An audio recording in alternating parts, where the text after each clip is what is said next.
Julian Carrington awoke before dawn, as he always did. His penthouse suite atop the Zenith Tower was bathed in the pale glow of Lagos's early light, the city's pulse already stirring below.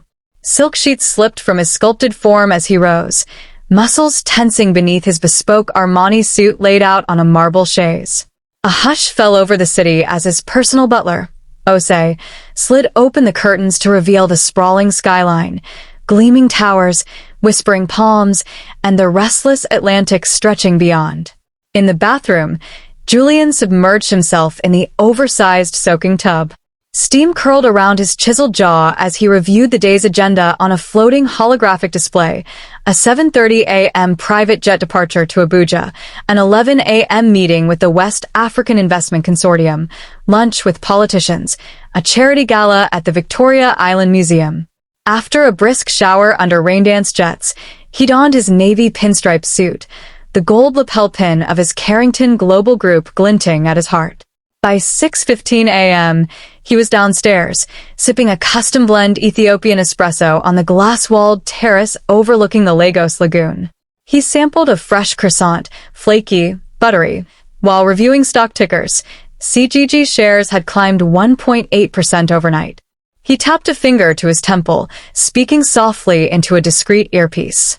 Confirm the fuel levels on my Gulfstream G650. And have Odyssey send my car around. At precisely 6:45 a.m., his sleek black Rolls-Royce Phantom 6 purred onto the driveway. Two security detail in tailored black wrappers snapped to attention. Julian slipped into the back seat, phone already at his ear. "Good morning, Ade," he intoned. "Let's finalize the acquisition of Petrolux before today's session." Yet even as he orchestrated multi-million-dollar deals, something tugged at him, a flicker of movement far below, on the dusty street. His tinted windows rolled down as the driver slowed at a red light. Across the road, a woman knelt on the cracked pavement, huddled beneath a threadbare shawl. Two tiny figures trembled beside her. In the soft dawn haze, her face was hidden, but something about her posture, the tilt of her head, Julian's breath caught. He leaned forward. Who was that desperate woman? The Rolls-Royce idled, engine humming like a restless beast. Julian's hand hovered over the window switch, torn between departure and curiosity. Below, the woman cradled a small boy whose cheeks were stained with yesterday's tears. A younger girl clung to her mother's skirt, ribs visible beneath a shredded dress. Their breaths curled in the cool air. Julian watched, heart thudding unnaturally. "Sir?" The driver's voice broke through. "Are we going on?" The security guard next to Julian's door straightened. Too straight. Julian tore his gaze from the scene. "Proceed," he said at last, commanding. But as the phantom lurched forward, he felt the woman's anguished gaze pierce the dark glass. Inside the car, he rang the window up and pressed his forehead against it. "She looks famished," he murmured. He swiped through street-level cameras on his holopad. No record of the trio. No address. They were ghosts on this morning's tableau. Ade, his assistant, popped into the call again. "Jets ready in 20, sir. Do we confirm?" Julian tapped his lip, torn. A beggar with children. Surely this was beneath his purview. Yet he could not shake the image. A mother's anguish writ across the pavement, the children's ribs shining through tattered clothes. Compassion warred with propriety. He stood abruptly. "Stop the car." The driver's eyes widened. The guards tensed. Through the open door, Julian slipped onto the street. The engines of the city roared around him. Curse splashes of taxi motors, merchants hawking goods, distant church bells. He strode toward the woman, heart heavy. "Ma'am?" Julian's voice was soft, but every head on the street turned to watch. The woman jerked upright, arms tightening around the children. "Don't come near us," she hissed. Her voice cracked like parched earth. Julian halted, guilt flooding him. He offered a pack of bottled water. I want to help." The children stared, confusion and hope warring in their eyes. The little boy reached for a bottle. The girl tugged at her mother's sleeve. But the mother's face hardened. You're one of them." She spat. "You think money can fix this?" Julian frowned. "Please let me." Her eyes burned. Julian recoiled, realizing his sight had blurred. Her face, her eyes, looked familiar. Why does her face feel so familiar? When a man like Julian Carrington pauses to wonder if he's hallucinating, danger and destiny lustily dance on the knife edge of his thoughts. He stared at the woman's face, high cheekbones, a storm-gray sorrow in her eyes, a jagged scar along her wrist. Her hair was knotted in grime, but he glimpsed the same steely beauty that once drew him in at university. Impossible, he whispered. He probed memory banks. Bright afternoon under acacia trees, a blue folder, laughter echoing off sandstone walls. Professor's lecture on African economic sovereignty. She challenged every assertion, fearless. He'd never met anyone so alive. She was Nneka Obafemi, leader of the student council, his fiancée-to-be, until one day she vanished. Sir? Ade's voice crackled in his ear. The jet, Abuja. Julian snapped the phone shut and turned to the woman. Nneka's eyes widened as recognition dawned, and terror flickered. She yanked her children behind her. Julian, she choked. Julie. He reached out. Nneka. His voice tremored. It's me. The world slowed. The cacophony of morning traffic faded, her ragged breaths loud in his ears. Two uniformed guards moved toward him, wariness on their faces. But Julian ignored protocol. Nneka's daughter whimpered. The mother clutched her tighter. Where have you been? His words tumbled out. Why did you disappear? She pressed a finger to her lips. Don't speak my name. She backed away, dragging the children toward an alley. You don't know what you're meddling in. He lunged after her, heart pounding as 1,000 board meetings and black-tie dinners drained from his veins. Nneka, wait. But she was gone, swallowed by narrow passageways. A solitary sandal lay behind, a child's shoe. He scooped it up, mind aflame. His first love, his lost fiancée, now a phantom begging for survival. Julian stood in the deserted street, the shoe in his palm, the morning sun rising higher. He pressed his hand against his racing heart. Who was she now, and why had she returned to the pavement? 2 decades earlier, the University of Lagos campus glowed beneath a crimson sunset. Julian, a scholarship student from Abuja, lugged a stack of finance textbooks toward the quad. He stumbled over Nneka's footprints as she sprinted past, laughing, dark braids streaming like river reeds. Books scattered, he cursed. I could help you pick those up, she teased, eyes glittering. I hate showing off, he confessed sheepishly. Your help would be appreciated. Their laughter mingled, the world contracting to textbooks and heartbeats. Over chai lattes and group projects, they shared dreams. She longed to uplift disenfranchised communities. He aimed to build an empire. One evening in the student lounge, Julian produced a gold ring. Nneka Obafemi, will you marry me? Silence. Her hand flew to her mouth. Julian, But the chapel bells rang, and the moment frayed. She vanished moments later. No goodbye, no note. Just an empty dorm bed, lovers' whispers lingering in the pillow. The weeks that followed were a vortex of unanswered calls and vanished letters. Julian's world fractured. In boardrooms, he fixated on her scent in the lecture hall, her laughter among classmates, yet she was a ghost. His grades slipped. He poured himself into late nights at the trading desk, burying his heartbreak in numbers.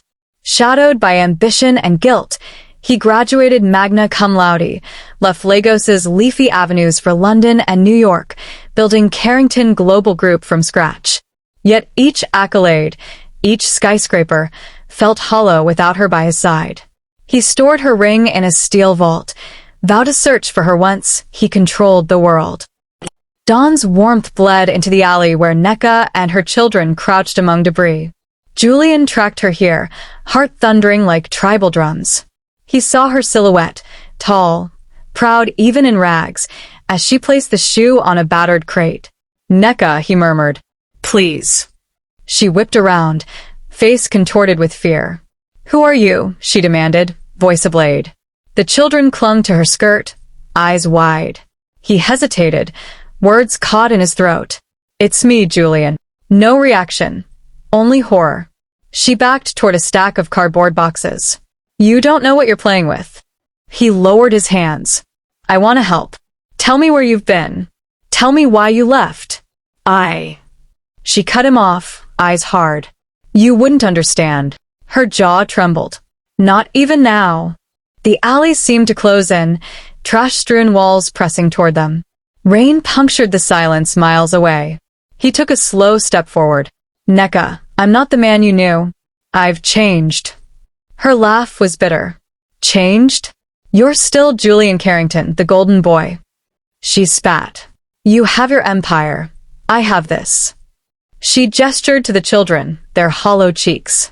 He clenched his fists. Let me prove it. She shook her head, tears brimming.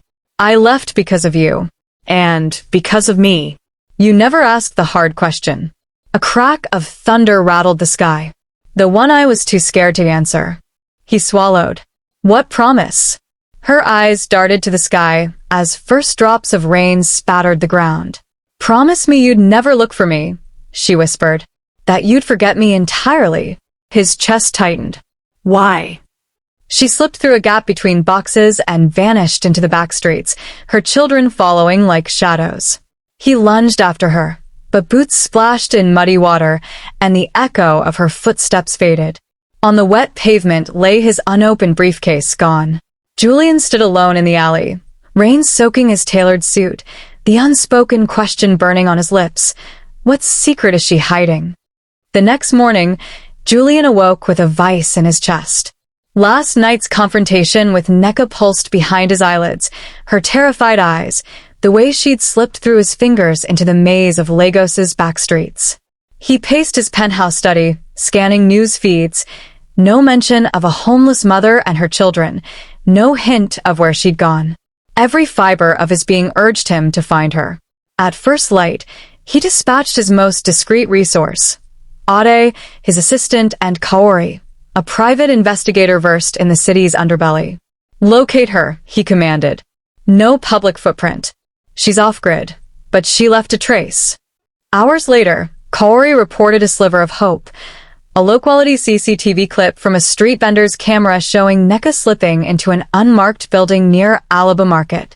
Julian's world contracted. Alaba, the beating heart of Lagos's used electronics trade, was labyrinthine. He slipped into a charcoal hoodie and jeans, scrubbing his face clean of its usual polish. Ade watched him don the disguise, brow furrowed. Sir, you know this could blow up. Julian met his gaze. She's more important than image.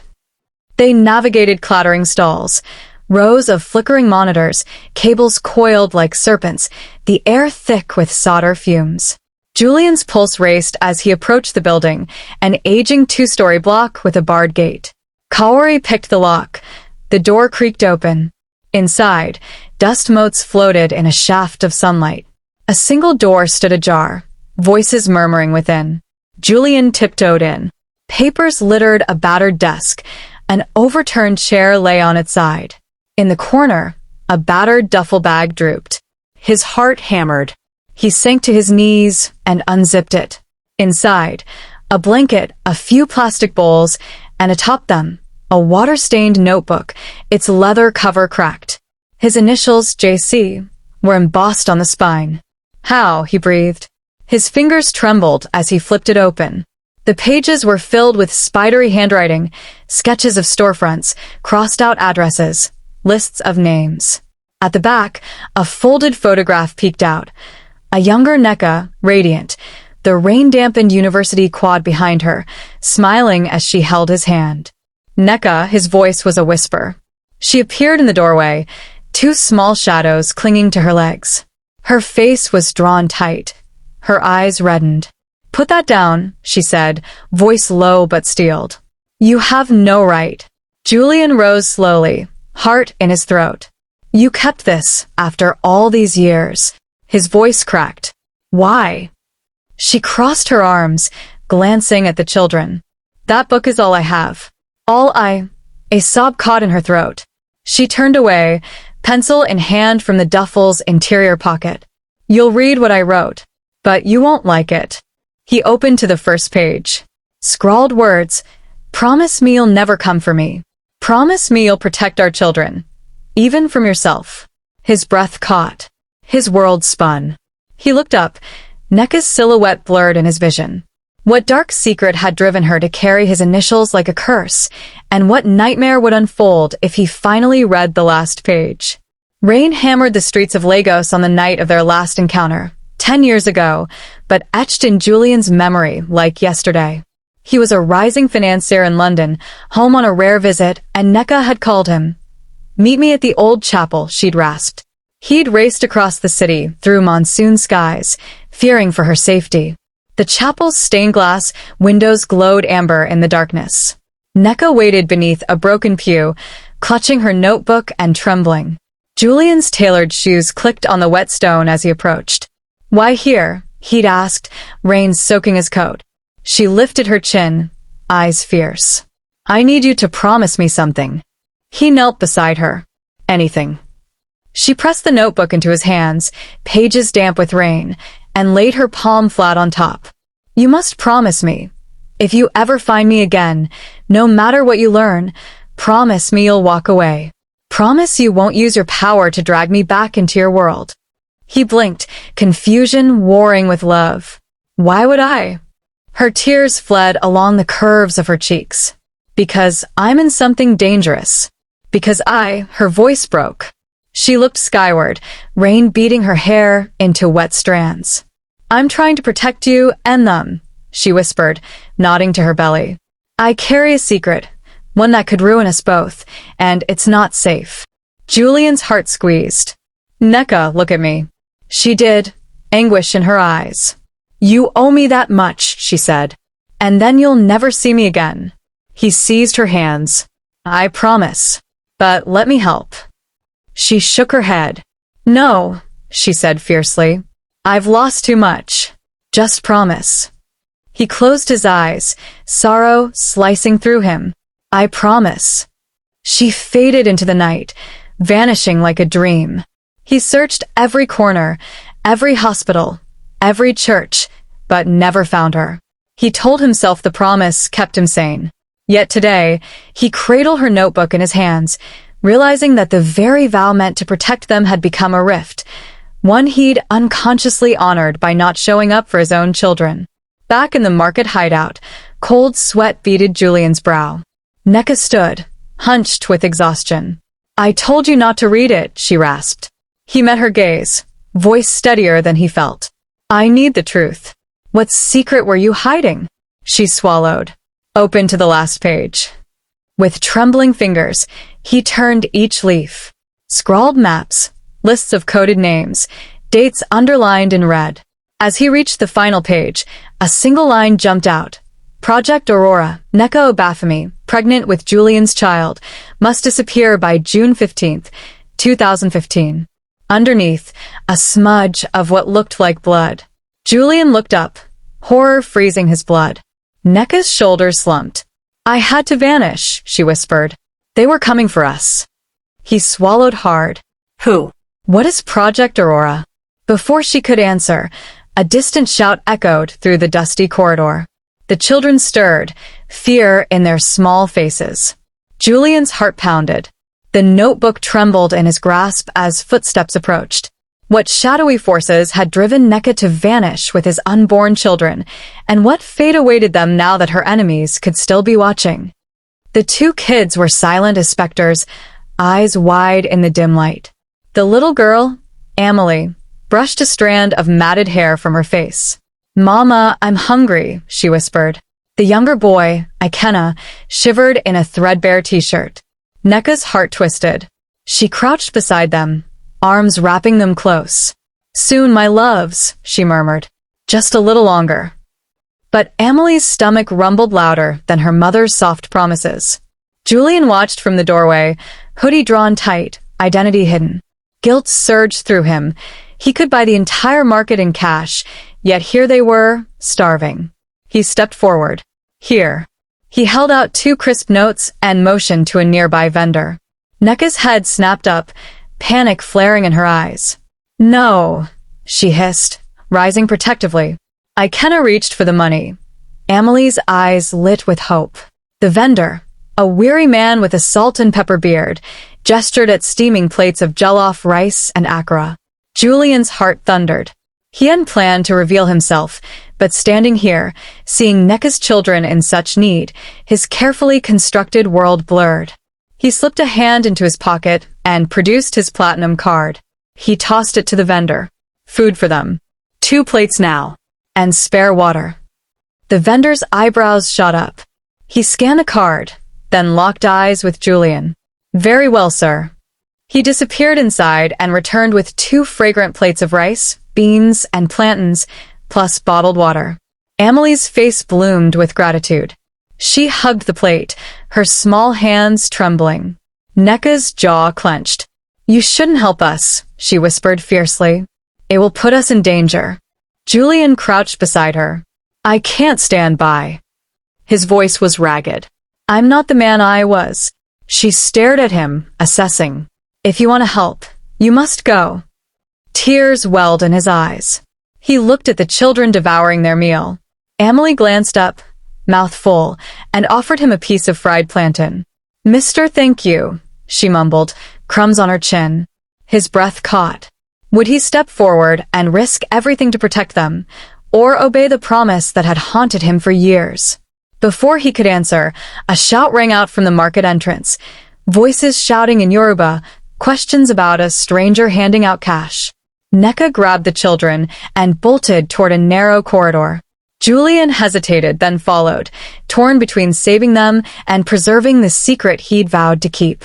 Julian retreated behind a stack of crates, rain-slick shadows dancing across his hoodie. He watched Neka and the children vanish around a corner. He knew one wrong move would blow his cover and possibly endanger them all. Pulling a dark cap low, he whispered into an earpiece. Kaori, is that you? A crackly voice answered. I'm 2 blocks over. You've got 3 minutes. He exhaled, steeling himself. He emerged into a side alley, just as Neka ducked into a collapsed storefront. She sank against a metal shutter, children pressed against her skirt. You shouldn't have followed, she hissed. Amelie whimpered as thunder boomed overhead. Julian offered an umbrella. She shook her head. It's driving away the fish in the lagoon. He half smiled. I just want to help. She studied him, as if trying to measure the weight of his intentions. Then she leapt up. Okay. She pointed to a dusty corner where a plastic mat lay. Sit. Quickly. 2 plates of leftover rice and boiled eggs appeared from a torn plastic bag. She'd saved scraps for them. Julian's throat tightened. I can buy you proper food. She glanced at him. No money. Just do what you did before. Buy us something decent. Without showing your face. He nodded. He ducked out, melting into the market's morning bustle. Moments later, he returned with 3 steaming plates, a blanket, and 2 bottles of clean water. He laid them gently on the mat. The children's eyes widened. Amelie grabbed her mother's hand, pointing. Neka stared at him, uncertain. Then she nodded once. Julian sank beside them, eating rice with his fingers, the flavors foreign to his palate but comforting. Neka watched as he swallowed, his black hoodie soaked through from the rain. Why are you doing this? She asked softly. He paused, lifting his gaze. Because they deserve childhood, he said. And you deserve help. A sliver of emotion flickered in her eyes, something like relief or resignation. She opened her mouth to speak when a flash of light drew Julian's attention, a phone camera aimed at them from across the market. A young man hovered, live streaming loudly. Yo, check this out. Masked stranger buying food for a homeless family. Neka's breath froze. She grabbed Julian's hoodie sleeve. They'll trace you. He rose, placing himself between the camera and them. It's too late. The cameraman's feed crackled. Look at that watch. That's no regular hoodie guy. Don't forget that leather. The camera swung upward, nearly catching Julian's face before he ducked. Amelie gasped. Ikenna clutched Neka's skirt. The live stream chat exploded with emojis and questions. Who is he? Is that the billionaire Julian Carrington? You think it's a stunt? Neka's voice was a harsh whisper. You promised. He met her eyes. I can't undo it. She whispered back, tears glinting on her lashes. then run. He hesitated, torn. But the camera's light flashed again, and an unintended glimpse of his luxury watch and the embroidered CGG logo on the back of his hoodie appeared on screen. His blood ran cold. Would this video unmask him and thrust them all into a media maelstrom? By midday, the video had exploded across platforms: TikTok, Instagram Reels, Twitter. Masked Phantom Samaritan trended within hours. News outlets picked it up.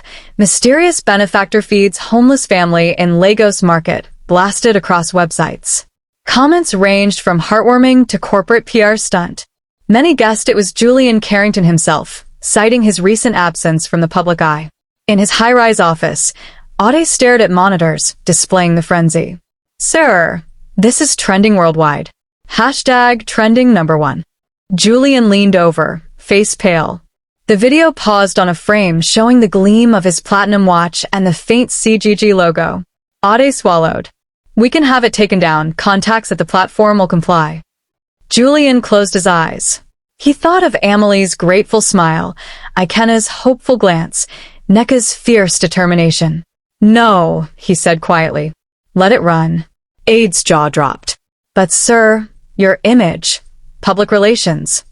Julian held up a hand. "Not this time." He swiped through the comments. "Give that man an award. We need more billionaires like him. What if it really is him?" Some commenters even speculated about a reunion with Neka's children. On the streets near Alaba Market, Neka watched the same clip on her cracked smartphone. She pressed a hand to her heart as she recognized the watch. Her voice trembled. "It is him." Beneath the market awning, she held her children close, rain beginning to fall again. Back in his boardroom, Julian pressed refresh one more time. A new notification flashed, a direct message from an anonymous account. "Found you. We need to talk about Project Aurora." His blood ran cold. Who had traced the video? And what would they demand now that his secret was unraveling before the world? As he stared at the screen, the city lights of Lagos shimmered beyond the glass. What began as a simple act of kindness had ignited a blaze, one that would expose every hidden truth and force him to decide, reveal himself and risk everything, or disappear into the shadows once more. The countdown had begun. What would happen next would change their lives forever. A pale dawn light filtered through the floor-to-ceiling windows of Carrington Global's Lagos headquarters.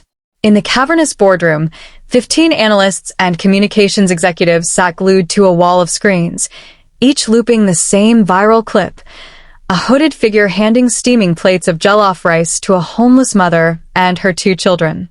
On one wrist gleamed a platinum watch. On the back of the hoodie, the faint outline of the CGG logo. Julian Carrington stood at the head of the long mahogany table, arms folded, voice low but firm. "Let it run," he told his flustered CCO, Aisha. Her finger hovered over the takedown button. "They'll destroy our brand," she insisted. He held up a hand. "This moment isn't about PR. It's about right and wrong." He tapped a screen showing trending hashtags. Mass Samaritan at 5 million. Who is he at 8 million?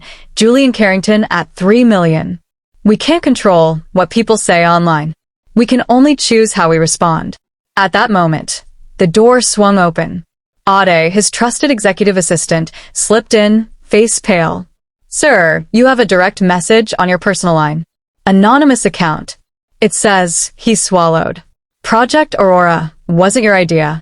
Meet me at midnight at the old Marina docks if you want the truth." A sharp intake of breath echoed around the table. Julian's heart hammered. He met Aisha's eyes. "I'll go." She frowned. "Tonight?" He nodded. "I need to know what I'm up against." As Ade retreated, Aisha lowered her voice. "You're risking everything." He stared at the screens. The woman's face, hidden in shadow, hovered over the city's consciousness. "I've already lost everything that mattered. I need the rest of the story." Later, when the board convened to debate issuing a public apology, Julian excused himself. He stepped into the elevator, the doors closing on Aisha's outraged protest. In the mirror-bright walls, he studied his reflection: tailored suit, disheveled hair, eyes ringed with fatigue. Underneath it all, a man possessed by guilt and by hope. That evening, as Lagos's neon skyline bloomed beneath indigo skies, Julian slipped into a black sedan bound for the old marina docks. The streets pulsed with nightlife, clubs thumping, vendors hawking suya. Yet the docks lay silent, a liminal space between city and sea. Under a single flickering lamp, he saw her, Nneka Obafemi, hood drawn low, standing beside a shipping container. The children crouched behind her, eyes wide in the lamplight. His chest seized. He approached, heart in his throat. "Why are you here?" he demanded, voice hushed against the sea breeze. Nneka folded her arms. "You wanted the truth." Her face was ghostly pale. "Read this." She thrust a yellowing subpoena at him. Carrington Global Group, charged with human rights violations under a clandestine program codenamed Project Aurora. Julian scanned the document, ink blurring in the salt-soaked air. "What is this?" She stepped back, rain beginning to spatter. "They tried to make me disappear, and my unborn children too." Her voice wavered. "I need your resources if we're going to survive this." A distant engine growled behind them. She pressed a finger to her lips. "Hurry." As Julian's fingers tightened around the subpoena, headlights swept the docks, and heavy footsteps thundered down the steel gangway. Julian's suit jacket puddled at his feet inside the rusted shipping container. Nneka had led him through a tangle of crates and loose cables to a narrow wooden platform. The children huddled between them, Amelie's small hand gripping his thigh, Ikena's eyes darting like frightened birds. Outside, the roar of engines grew. Julian lifted the subpoena, water-smudged but legible. CG shall dismantle unauthorized offshore labor sites immediately. He looked up at Nneka. "They're on the brink of shutting us down." She slid off her soaked jacket, revealing a simple dress, threadbare but clean. "Help me protect this." She pressed a trembling paper into his hand, a set of coordinates, a list of names, former CG employees who had escaped Project Aurora's clutches. "I need you to extract them." "Sanctuary. Legal cover. Money won't help. They trust only you." He scanned the list. Dozens of names, men, women, children forced into work camps, their faces blacked out. He felt bile rise. "Where do we start?" Another shout shattered the air. "Open up." Lagos PD.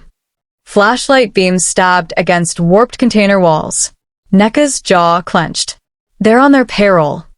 Julian cupped the children's faces. "Stay behind me."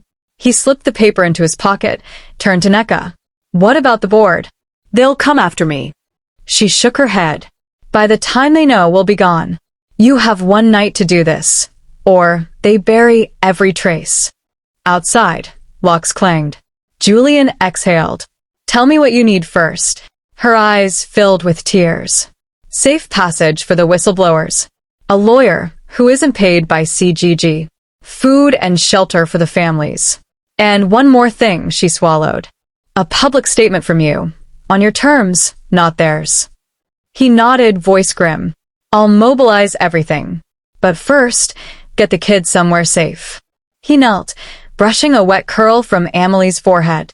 "I promise you, no one will harm you." She met his gaze, silent gratitude flickering in her eyes. Then she slipped her hand into his, and together they stepped toward the container door, just as it creaked open.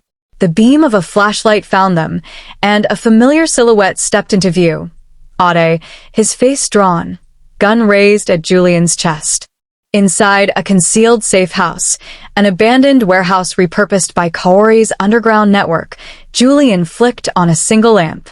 Nneka paced amid sleeping mats and hastily stashed crates. The children dozed, safe for now. "I need every detail," Julian said quietly, handing her a steaming cup of sweetened tea. She accepted it, gaze distant. "It began 10 years ago," she murmured, voice taut. CGG executives discovered that several African governments were turning a blind eye to labor abuses in exchange for investments. They created Project Aurora, an offshore program that exploited impoverished families, including children. Julian closed his eyes.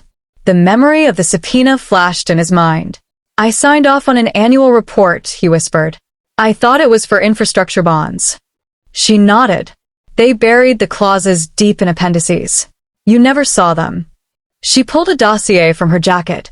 Photos of decaying dormitories, children abandoned in camps, underfed and overworked. I found out when I was pregnant. I confronted them. My threats to go public made me a liability. They silenced my voice. He swallowed. You disappeared to protect me. Tears spilled down her cheeks. And the children. She tapped the dossier. These are the families I rescued. But I can't do it alone. A knock rattled the warehouse door. Sharp, insistent. Neka's face blanched. They found us. Kaori's voice whispered from the shadows. Down here. She led them to a crawl space beneath a trapdoor. Crackling radios drifted above. Julian slid in beside Neka, heart pounding against his ribs. From below, he heard a man's voice bark. Both of them alive. Footsteps stamped the floorboards. Julian held his breath as the trapdoor shook. Through a knot of spiderwebs, Julian saw a silhouette lower itself onto the wooden hatch, and then a gloved hand snatched Neka's blood-streaked notebook from the desk overhead. Rain lashed the narrow alley as Julian, Neka, and the children burst from the warehouse. Hammers of water pounded their backs. Neon lights from storefronts flickered. Thunder rolled like artillery. Keep moving, Julian urged, hoisting Amelie over a guardrail while Neka swept Ikenna under her arm. They plunged into the shadow of a collapsed building. Each footstep slipped on mud. The children whimpered. Stop, a shout cracked. A spotlight from a police truck sliced through the darkness. Officers in tactical vests fanned out. Neka dragged the children behind Julian, body pressed to his back. He met her eyes. We face them together. His voice was a low promise. Boot heels snapped closer.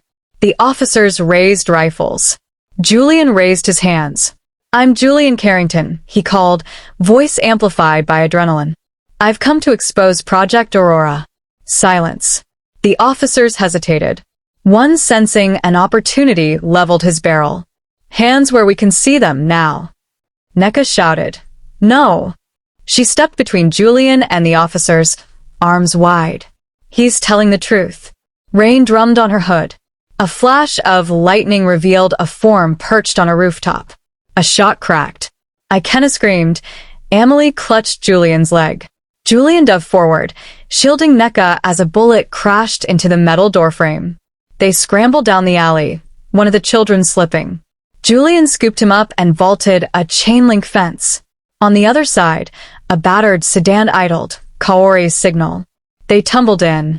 Neka slammed the door as tires spun mud. Inside, Kaori's face was set.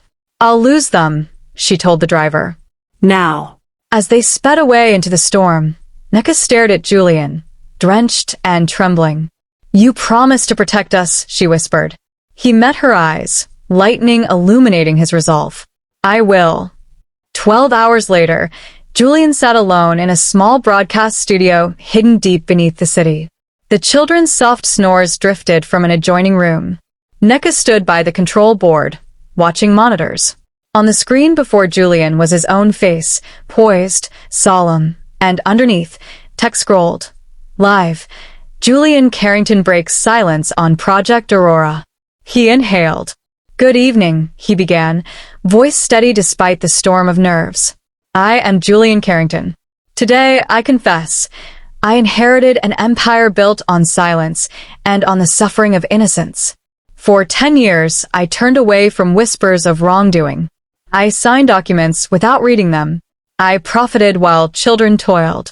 He paused, swallowing back emotion. But no more. He pressed a button, and behind him the studio door opened. Neka and the children walked in, her face calm, the kids curious. On screen, millions watched. He continued, effective immediately, I adopt Amelie and Ikenna Carrington. I pledge 100% of my personal fortune to a new public trust, no corporate intermediaries, to support every family affected by Project Aurora. We will close those sites within 30 days. The control board technician's eyes were wide. Neka stepped beside Julian, voice firm. I will oversee the trust's work. No loopholes. A surge of applause erupted from the control room. On screen, comments scrolled. He means it. Redemption arc in real time. This changes everything. Julian reached out, taking Neka's hand. This is only the beginning, he said. Together, we will rebuild what was broken. As the broadcast ended, the monitors flickered, then displayed a breaking alert. CGG Emergency Board Meeting. Vote to remove Julian Carrington as CEO begins in 60 minutes. He let go of Neka's hand, gazed steely. We have work to do, he whispered, then strode toward the door, ready to face the final battle. A week had passed since Julian's public confession, and he still hadn't heard from Neka. Late one evening, a text flashed on his phone. Meet me at the community center. Midnight. He arrived to find the lights off, save a single bulb swinging above a long wooden table. Neka stood at its head, arms crossed, her face bathed in that pale glow.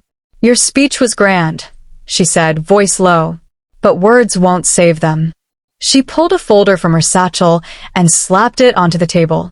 If you truly want redemption, you must live as I have. Julian frowned and opened the folder. A month's worth of bills for her tiny basement apartment, ration cards for 2 children, and schedules for 3 part-time jobs she held in secret. She stepped forward. Starting tomorrow, you relinquish your title. No chauffeur, no security detail. You'll move into my apartment. You'll use these ration cards. You'll work alongside me, no exceptions. Her gaze was hard, unwavering. Prove you can survive in my world. Julian's throat tightened. He glanced at the folders, tiny paychecks, grocery lists for 2, letters from landlords demanding rent. 1 month, he echoed. She nodded once. In 30 days, if you can still look me in the eye, I'll believe you. As he stepped outside, his corporate accounts instantly froze. Every asset locked down. And back in the shadows, someone photographed him through the center's dusty window. The next dawn found Julian trudging along a crowded street in a faded maintenance uniform. His first task, cleaning graffiti from a crumbling stone wall. Children on their way to school jeered at the rich man in rags, but he kept his head down, scrubbing each paint smear until his arms burned. At midday, he joined Neka at the community kitchen, chopping onions and peeling yams as laughter and urgent chatter swirled around them. A neighbor, Mama Funk, eyed his stiff posture and offered him a worn apron. Here, child, let it fit. You'll learn humility today. He tied it on, fingers clumsy, and she guided his knife through routine.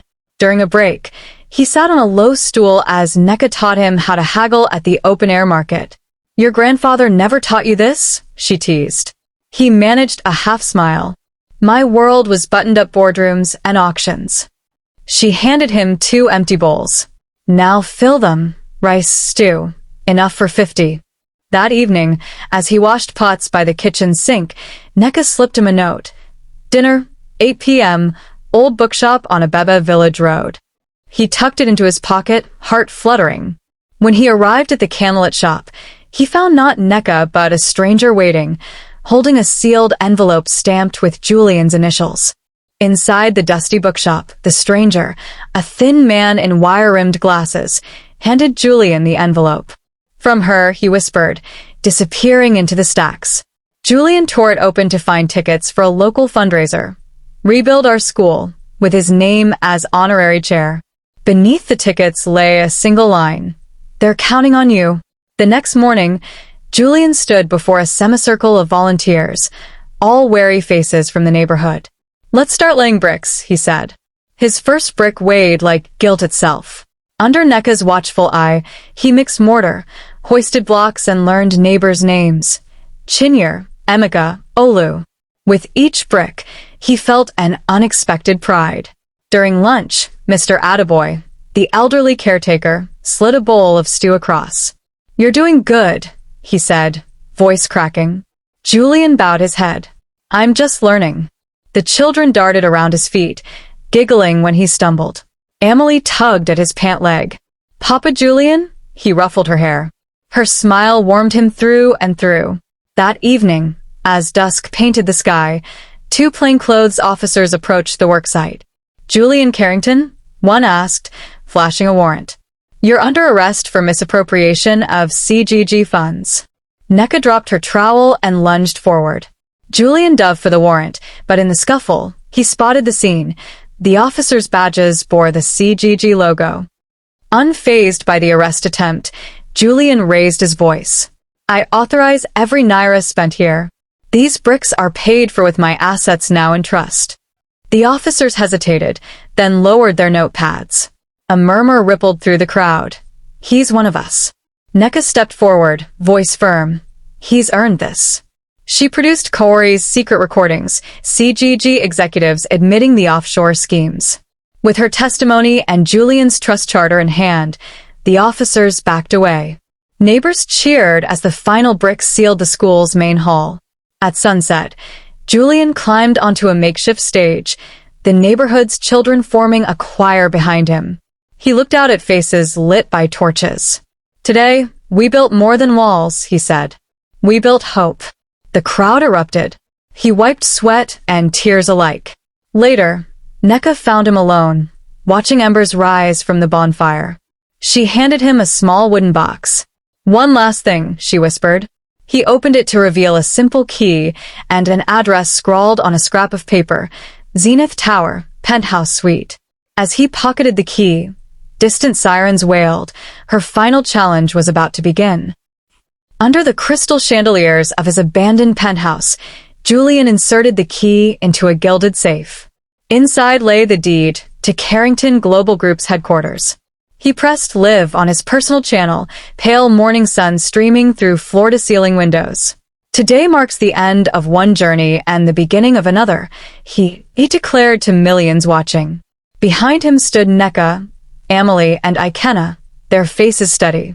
I hereby transfer 100% of my shares into a public trust dedicated to underprivileged families across Africa, beginning with ours. On screens worldwide, viewers held their breath as digital counters ticked upward, billions pledged, communities mobilized. Board members watched in stunned silence as their empire reshaped itself in real time. Julian turned to NECA. I couldn't have done this without you. She smiled, tears glistening. Suddenly, her phone buzzed. She glanced down, eyes widening. The notification read, Aurora is complete. Prepare for Phase 2. He caught her gaze, heart racing. Phase 2. NECA nodded. The real work begins now. On the terrace behind them, the Lagos skyline shimmered, and then the lights went out, plunging the city into darkness as dawn broke on a world forever changed. The end.